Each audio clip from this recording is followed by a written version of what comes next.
اسی نے دو دریا رواں کیے جو آپس میں ملتے ہیں، مگر دونوں میں ایک آڑ ہے کہ اس سے تجاوز نہیں کر سکتے۔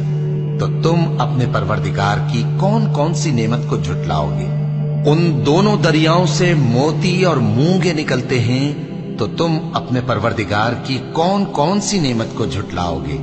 اور جہاز بھی اسی کے ہیں جو سمندر میں پہاڑوں کی طرح اونچے کھڑے ہوتے ہیں، تو تم اپنے پروردگار کی کون کون سی نعمت کو جھٹلاؤ گے؟ جو مخلوق زمین پر ہے سب کو فنا ہونا ہے، اور تمہارے پروردگار ہی کی ذات جو صاحب جلال و کرم ہے باقی رہے گی۔ تو تم اپنے پروردگار کی کون کون سی نعمت کو جھٹلاؤ گے؟